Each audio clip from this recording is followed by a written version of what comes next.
Hello, everyone, and welcome back to Cyrus Webb Presents. I'm your host, Cyrus Webb. Glad you all could join us. For those tuning in on Facebook, LinkedIn, YouTube, and on X, we're glad you all could be with us. Going to go ahead and bring in our friends over on Instagram as well.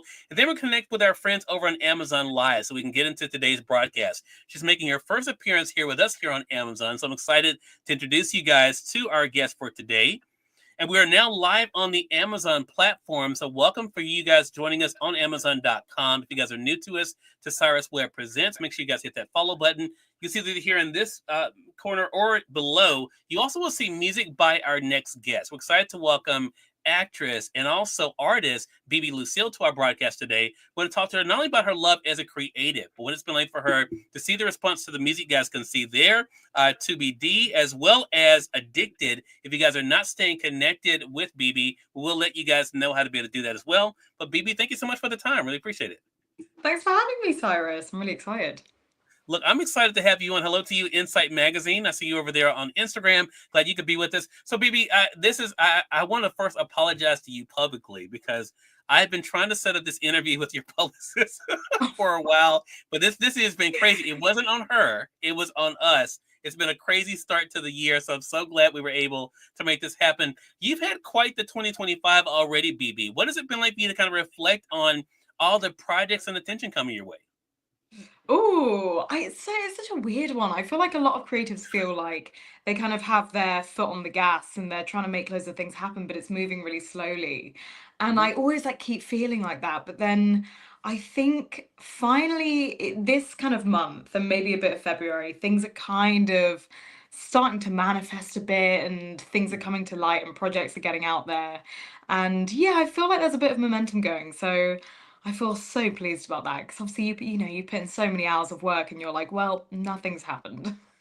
So Hmm. it's really nice to see some stuff actually coming to fruition. Yeah, and Bibi, what I thought was so interesting in prepping for your segment, and what you and I kind of have in common is we both like to play in a lot of different areas, right? And it does Mhm. seem like play for you as it does for me. And what I do that I mentioned you being an actress. You also, of course, are a recording artist. We're going to talk about the music here. But you also are a designer. You also have your own podcast. Have you always known that creating in some form or fashion was something you wanted to do? Yeah, well, I think I was never really very academic at school, and I was, always sitting there daydreaming and getting into trouble for not listening, and would have to work really hard to be able to do sort of maths and science, and that always kind of made me feel like maybe I'm just not very bright. And but the things Mm, that I would really get my teeth into was, like literature and writing and drama, and I always loved acting. That was kind of the thing that where my heart really took me. And I think once I started to receive a bit of like external validation for it and had some people say, oh yeah, you could sing and like you're really good doing that acting thing. I started to be like, okay, this is what I can do and this is what I enjoy doing. And I always weirdly felt like I had to stick to one lane, like I just had to focus on mm, acting. I wasn't allowed to do anything outside of that because that would be kind of like too self-indulgent if I was trying to do lots of different things. mm. And I recently listened to The Artist's Way. I don't know if you've heard of that book. That No. I think Dochi as well, like followed the process and then started to come out with, amazing music. And Mhm. it kind of gets rid of those blocks of self-doubt of thinking, well, I can only do this thing and I'm only allowed to do this because of the stigma around it.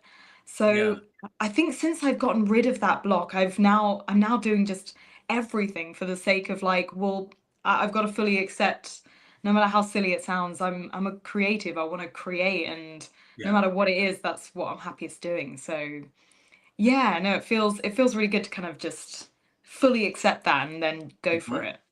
Yeah, and what I love too, and I appreciate you sharing that, Bibi. What I love about what you just said, you also are showing other people it's okay for them too, and I think that is the cool thing.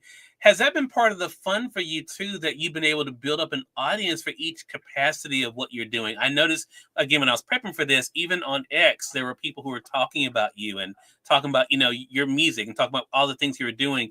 What has that been like for you to see the audience and the tribe you're building just by being able to share your own creativity?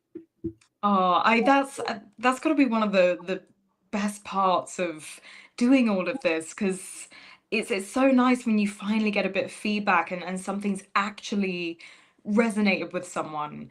And you're so right about showing people that they can do it too. You know, it's not, we're not just limited to kind of like having to do one thing or having these kind of creative blocks and not being allowed to. And I did get a message from someone the other day who was like, I feel really inspired now to kind of make my own business and do this thing they've always wanted to do, because they were like, actually, it is possible. You can kind of, you see other people making it happen, and it's best to just start rather than try and make it perfect or perpetually plan something.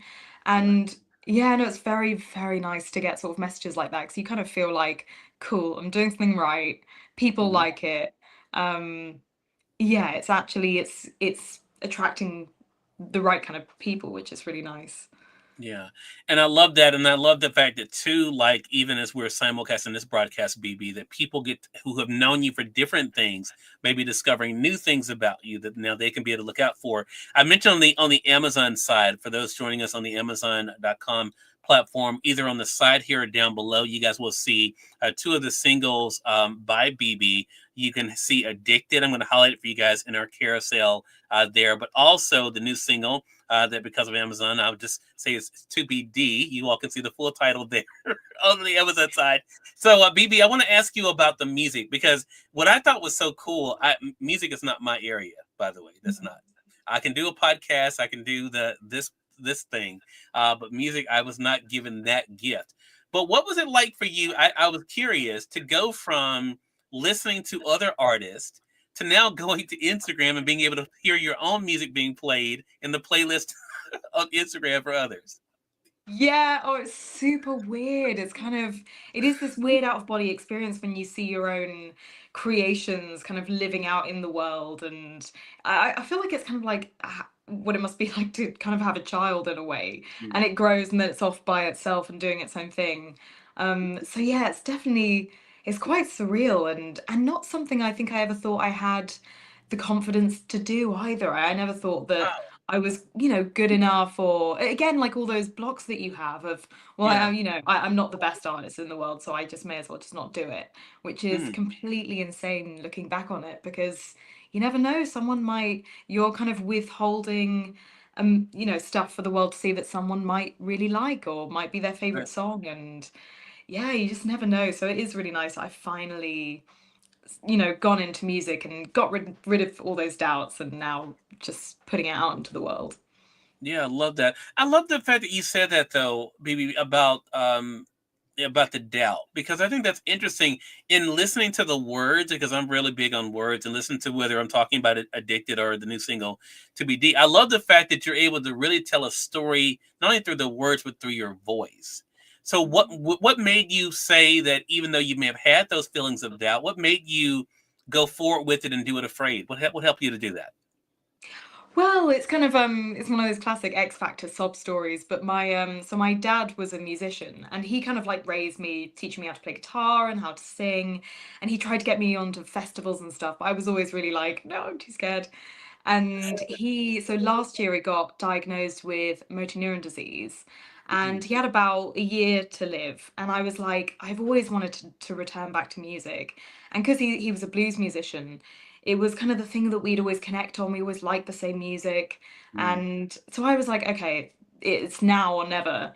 And I started making music whilst he was alive to kind of share it with him and bond with him, and also kind of pass down the legacy of his blues legacy he's kind of left. yeah, And yeah, I think that's what really, it's kind of crazy to think that it took something as quite dramatic as that to make me finally pursue it. But yeah, it's really nice that I kind of got to share a bit of that with him before he passed, and that I'm yeah, able to carry it on and still feel like really close to him in that way through yeah. music. So yeah, it's crazy to think that that's what it took. Yeah. I think so many people can relate to that. And thank you so much for sharing that. And so sorry for your loss, Maybe I tell people 2014 was a pivotal year for myself. My grandmother, who practically raised me, I was her caregiver when she passed away that year. And the last real talk we had the day before she died, she told me to go out there and live your life. She told me, you've given me, your life up until this point. It's time for you to go out there. And that was the permission I kind of needed to go Yeah. out there and to really do great things. And I love the fact that you're able to share that, because I think a lot of times, we all have that thing that kind of is that push for us. And so finding it is something for you. Was the accomplishment more in releasing the music or in trusting that you had the gift of music? Which one was the biggest thing for you? Oh, that's such an interesting question. I think trusting the gift of it, like trusting that there Mhm. was talent there or there was something to offer an industry that's filled with incredibly genius, talented people. Yeah, I think that was definitely the hurdle, right? Because releasing it, I find that quite exciting and just a bit of a buzz, and it's like, cool, but finally doing it. But yeah, having to really say to yourself, you do have something to offer. Mhm. Um, and even if you don't think it's perfect, put it out. Put it out imperfectly. Yeah. Yeah. So tell us about the new single. What was it like for you working on it, and what has it been like for you to see the response to it? I think I think because the first one I come out, so I was kind of like, cool, I kind of know what voice I'm going for, what tone, what the kind Hmm. of response is. So with the latest single, I was like, I kind of want to make it slightly more ambiguous with the lyrics. Hmm. And I've always been really fascinated by the idea of kind of lots of having quite a lot of guilt or like overthinking things. Yeah. And with the song, it kind of delves into how you replay something over and over in your head, and then the chorus just kind of repeats itself to saying, I'm done with overthinking, I'm done with the guilt, I'm Yeah. done with all the crazy emotions, and it's really like cathartic and really builds up in the chorus. Yeah. Um, and also I work with Andrew O'Halloran, who he does like the mixing, and I'll send him like a really raw version of just singing, playing the guitar. And he Hmm. adds all these like incredible melodies to it and builds it up. And so it's definitely been a collaborative kind of process. So I'm kind of not just by myself wondering if everything sounds okay, which is Love quite, that. yeah. Love that. Rolanda Watts, hello to you. Good to be able to see you over there on IG, Rolanda. For those of you who are coming in, I see you guys over there on YouTube as well. If you guys are coming in late, don't worry. The replay of this will be available on whatever platform you're watching us or listening to us on. Of course, we're primarily on Amazon Live, where you guys can be able to get the two singles of Bibi Lucille that we're talking about. The first one is Addicted. I'm going to highlight it again for you guys over there in the carousel. The second one is a new single, To Be D. You guys can see the full title there on Amazon. You may get it there as well. I want to tell you what I took away as a listener from the single, the new single, BB, is that of freedom. I did feel that. That's exactly what I felt, and I think a lot of people can relate to that in different ways. A lot of times we may feel like someone is holding us back, but it may just be ourselves and saying, you know what, I'm letting go of all of the self doubt, the negativity, and going forward. And I love that idea of trusting oneself. Um, Talk to us about what's next. What should we be on the lookout for from you next? So I've got a third song that I'm working on. I'm aiming for about 7 songs this year, which is Okay. probably going to be a big task, but that's going to be the sort of, the ceiling. Yeah. And I've been putting out these like filmed live sessions that I think is quite nice because I don't know if I'm ready to do the music video avenue yet. So yeah, I've been putting out these live sessions, which is quite nice to get a feel for it and some visuals. And yeah, also trying to do a million other things like doing Hmm. lots of writing and um, trying to get this theatre show off the ground. And yeah, I'm doing, this is completely insane, but doing a couture dress line, Hmm. which is kind of like dresses based on famous artworks. So it's all made and it's all kind of ready to go, but I need to do a proper commercial and then hard launch the website. Love So it. I think that's also going to be a little, a spring project. Awesome. So a lot for us to look forward to. So BB, how can our audience stay connected with you? So I am just crazy on Instagram. I love Instagram. And it's at bb_Lucille. So I just post absolutely everything there. And I'm also on TikTok, but in a very casual way. Got it.